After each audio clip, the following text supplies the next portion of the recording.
मूकं करोति वाचालं पंगुं लंघयते गिरियं यत्र कृपातमहं परमानंद माधव।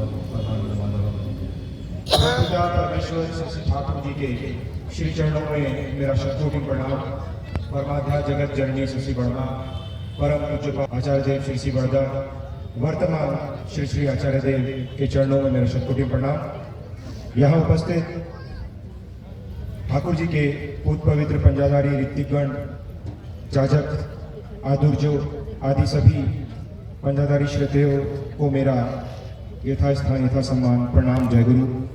उपस्थित ममतामयी माताएं, छोटे भाई बंधुओं, अन्य दादाओं एवं सारे अन्य व्यक्तियों को जो मेरी वाणी को सुन रहे हैं उनको मेरा यथास्थान यथा सम्मान एवं जय गुरु। आज ठाकुर जी के 138तम उत्सव में माना के 137तम उत्सव में माना के इस दुर्गा पूजा मैदान में हम अब आप सभी का अभिनंदन करते हैं।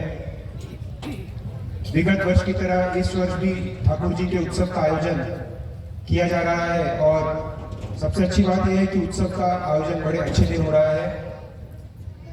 आज के दिन से ही छत्तीसगढ़ राज्य में प्रत्येक रविवार को अलग अलग डिस्ट्रिक्ट में अलग अलग स्थानों पर अब देवघर के आदेशानुसार उत्सव प्रारंभ हो जाएगा और ठाकुर जी के जन्मोत्सव को जो हम बड़े धूमधाम से मनाते हैं और उसके पीछे कुछ विशिष्ट कार्य पद्धति भी होती है।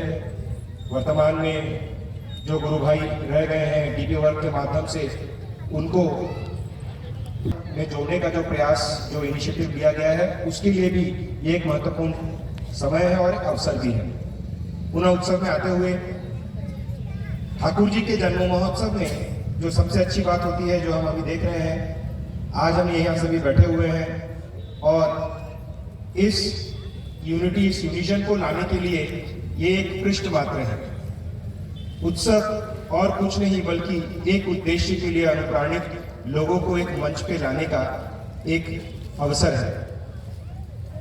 आज इस उत्सव में जो जहां जहां से भी आए हैं, जितना मैं देख पा रहा हूं, पाखंजोर से लेके भिलाई, दुर्ग, कोरबा के कुछ दादा लोगों को शायद अभी मैं मिला था सुबह। कोरबा से कोई आए हैं दादा? कोरबा से भी दादा लोग आए हैं।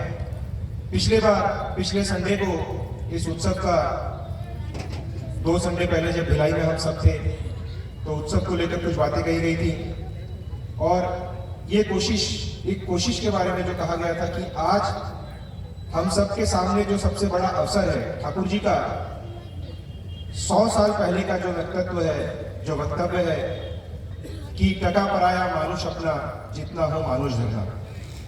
आज उस महत्वपूर्ण उद्देश्य में एक कदम और आगे बढ़ने के लिए हम यहाँ सभी उपस्थित हैं। आप सभी देख ही रहे हैं कि आपके पारिवारिक में क्या हो रहा है।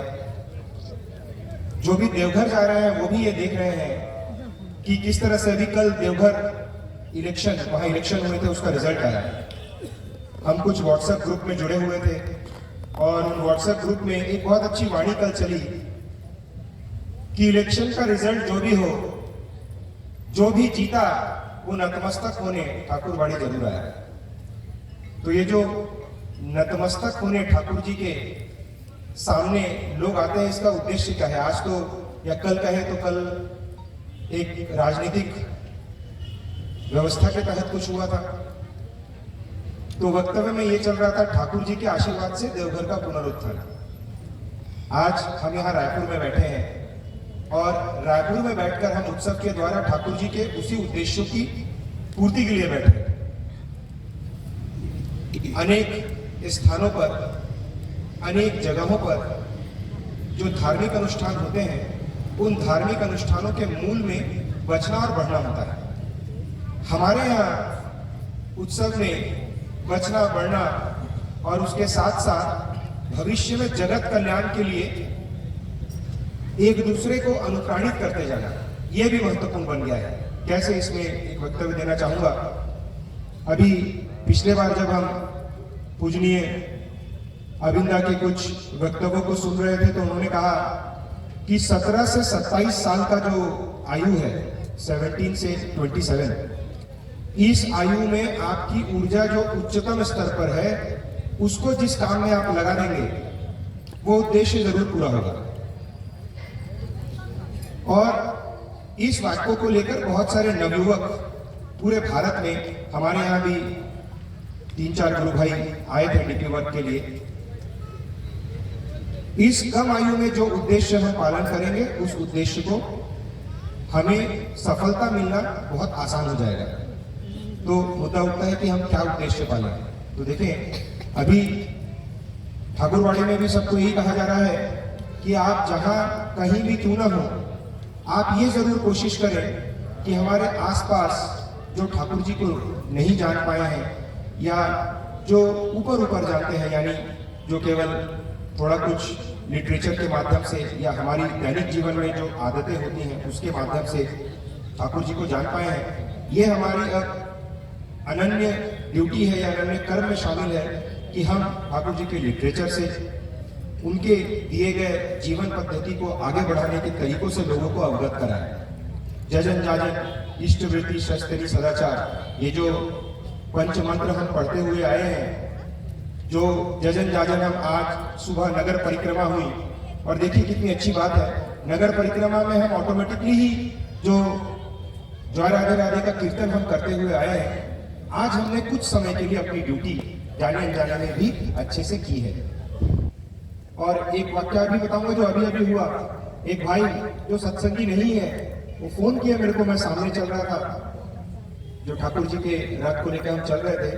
उन्होंने पूछा, भैया क्या कहाँ तक पहुंचा प्रोसेशन? मैं बोला मार्केट तक। वो स्वयं पटाखों का 2 बड़ा बड़ा लड़ी लेकर आ गए। बोले, दादा माफी चाहूंगा, मैं टाइम से आ नहीं पाया, बट मैं चाहूंगा कि ठाकुर जी का प्रोसेशन चल रहा है, लोगों को पता हो कि पटाखा तो बहाना है, कई लोग आवाज से ही देखने आ जाएंगे कि क्या चल रहा है। तो जीवन में योगदान की बात है, थोड़े थोड़े योगदान से हम बहुत कुछ कर सकते हैं, और छोटे छोटे कामों को मिलाकर भी हम उस बड़े उद्देश्य की प्राप्ति कर सकते हैं। क्योंकि कुछ करते रहना ही सत्संग है, और शिथिल होकर बैठ जाना ही सत्संग से विपरीत या विमुख हो जाना है। तो हमें शिथिल होकर नहीं बैठना है। एक सुंदर उत्सव आज यहाँ हुआ है, मुझे इंट्रोडक्शन के लिए कहा गया है। मैं प्रस्तावना में सभी दादाओं, माताओं, सभी भाई बंधुओं से यही कहना चाहूंगा कि इस शीत ऋतु में ये उत्सव छत्तीसगढ़ के राजधानी में जो शुरू हुआ है, ये अगले 3-4 महीने तक चलना है।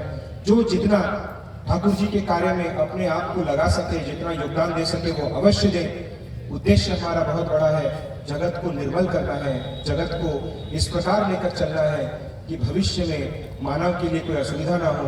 और सत्संग का जो एक उद्देश्य है कि मानुष अपना टका पर आया, जितना हो मानुष धरना, मानव उत्थान के लिए, ठाकुर जी के पथ पर चलने के लिए जो जितना योगदान दे सके वो जरूर दे। ये कहकर मैं अपनी वाणी को विराम दूंगा। जय गुरु। जय गुरु।